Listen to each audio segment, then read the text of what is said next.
Hello friends, welcome to Physics Universe. Now today our topic is Standard 12 2.11 capacitance and capacitors. So first of all, what is capacitance? तो capacitance उसके नाम में उसका meaning रहा है. For example capacity. What capacity? Capacity to store charge in that substance. Clear? So अगर capacitance की बात करें तो उसका जो स्टोरेज कैपेसिटी है that is called capacitance, and capacitors that means the substance who stores that charge that is called capacitors. Clear? So capacitor, first of all I draw some figure to understand this topic. That if I have one sphere have some positively charged in it. Clear? तो positive charge उसकी surface पे अमुक amount तक हमने यहाँ पर रखा उस पर. तो अब जो पॉजिटिव चार्ज है उसकी एक कैपेसिटी होगी, तब तक ही वो चार्ज उस पर स्टोर रह पाएगा. Clear? Suppose that charge we call it as plus Q. Okay, now यहाँ पर एक सेकेंड स्फीयर रख देते हैं. सेकेंड स्फीयर में इस पोर्शन में, क्योंकि अगर मैं पॉजिटिव चार्ज वाला स्फीयर रखूँगा अगर न्यूट्रल स्फीयर के नज़दीक, अभी ये स्फीयर कौन सा है? न्यूट्रल है. Neutral means positive as well as negative charge in there. Clear? So negative charge यहाँ पर अट्रैक्ट होंगे तो वो लेफ्ट हैंड सरफेस पे आएंगे. क्लियर? अब नेगेटिव चार्ज जितने अट्रैक्ट होंगे तो सपोज के यहाँ पर जितने पॉजिटिव चार्ज थे उतने negative charge, that mean here it is minus Q. Clear? अब यहाँ पर जो चार्ज है उस चार्ज पे इलेक्ट्रिक फील्ड डिपेंड करेगा. If more charge is on this substance then electric field will be more. Similar potential will be also more. Clear?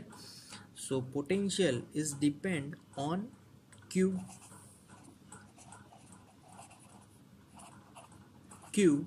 which is charge. Clear?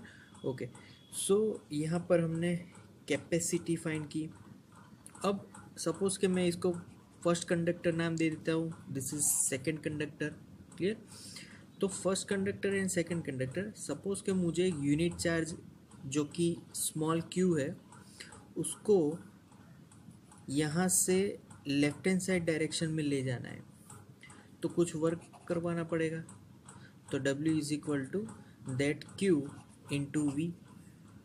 So if Q is unity then what happens? Work is exactly is equal to potential. So here W is equal to V if Q is equal to 1 coulomb. Clear? So this is the capacitance. Okay, now capacitance are like in different shapes, sizes. We can have spherical capacitance as well, parallel plate capacitors. Clear? तो capacitors में जब कभी भी कोई भी shape उसका change हो सकता है. फिर अगर पैरेलल प्लेट कैपेसिटर की बात करें तो पैरेलल प्लेट कैपेसिटर में सिमिलरली जब भी कोई कैपेसिटेंस फॉर्म होगा तो उस कैपेसिटेंस में अगर एक प्लेट पॉजिटिव है तो दूसरी प्लेट ऑलवेज नेगेटिव होगी, क्योंकि कैपेसिटेंस भी यहाँ पर पैर में लेंगे. अब कैपेसिटेंस यहाँ पर हमने पैर में लिया, दैट मीन्स दी यहाँ पर अगर ये दोनों अगर मेटल दोनों प्लेन है अगर टच हो जाएंगे तो क्या होगा? पूरा न्यूट्रल हो जाएगा. Suppose this is positive, this is negative, तो फिर आगे तो कोई बात ही नहीं रही.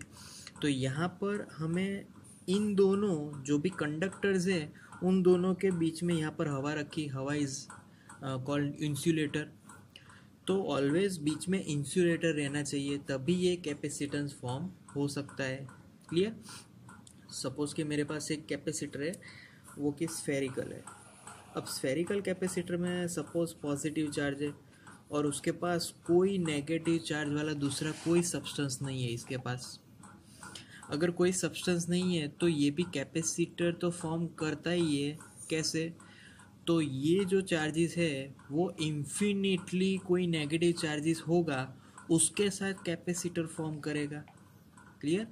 सो कैपेसिटर का फॉर्मेशन तो होगा ही होगा, बट वो इनफाइनाइटली डिस्टेंस पे ले लेगा और उसके साथ कैपेसिटेंस फॉर्म कर देगा। Clear? Okay, now we know that the air is insulator. Clear? But अगर कोई भी सब्सटेंस अगर लूँ, कोई भी ऑब्जेक्ट लूँ, सबकी एक कैपेसिटी होती है, उसके बाद उस पर कोई चार्जेस नहीं आ सकता। बट स्टिल एक कंडक्टर स्फीयर हम ले रहे हैं। उस कंडक्टर स्फीयर में सपोज कि ये हमारा कंडक्टर स्फीयर है, तो इस कंडक्टर स्फीयर में मैंने पॉजिटिव चार्ज रख दिए। क्लियर? अब अगेन मैं ज़्यादा पॉजिटिव चार्ज रख रहा हूँ, तो अगेन ज़्यादा पॉजिटिव चार्ज आ गए, अगेन ज़्यादा पॉजिटिव चार्ज रख रहा हूँ। क्लियर? अब ज़्यादा पॉजिटिव चार्ज रख दिया, अब और पॉजिटिव चार्ज रखने जाओ तो वो कलेक्ट नहीं कर पाएगा। अगर कलेक्ट नहीं कर पाएगा तो फिर क्या करेगा?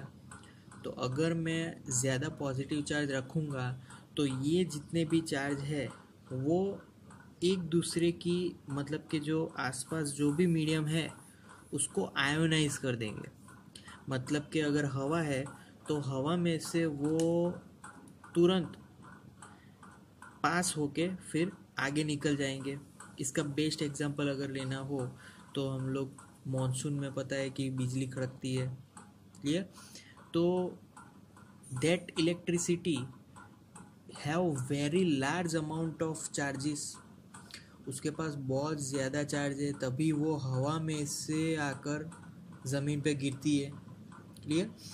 तो बहुत अगर चार्ज है हद से ज़्यादा तो वो हवा को भी, एयर मीडियम को भी आयोनाइज करके वो ज़मीन पर पहुंच जाएगी। तो सिमिलरली यहाँ पर भी वो आयोनाइज करके एयर मीडियम से पास थ्रू हो जाएगी। क्लियर? तो this is for conductor sphere. तो every object have its own capacitive strength, मतलब कि सबके पास एक कैपेसिटी है कि उससे ज़्यादा वो चार्ज नहीं ले पाएगा। सपोज कि जो एयर है तो एयर की जो डाई इलेक्ट्रिक स्ट्रेंथ है इसको बोलते हैं डाई इलेक्ट्रिक स्ट्रेंथ। तो air dielectric strength that is 3 into 10⁶ volt upon metre. Clear? तो ये जो डाई इलेक्ट्रिक स्ट्रेंथ है it is the form of electric field. तो डाई इलेक्ट्रिक स्ट्रेंथ वो इलेक्ट्रिक फॉर्म में होगी। Now capacitance that is denoted by C, so we write capacitance as C. Now this capacitance is depend on directly proportional to Q and inversely proportional to V. So we can write C proportional to Q upon V. So C is equal to Q upon V. Proportionality will be 1. So C is depending on charge, on magnitude of charge upon potential between them. Clear? So capacitance C is equal to Q by V. Now unit of capacitance, the unit of C is equal to, from equation, charge unit that is coulomb and volt, that is volt unit, that potential unit that is volt. So coulomb per volt, but its second unit that is SI unit is Faraday. From the scientist Faraday we call it as unit is Faraday. We denoted it by capital F.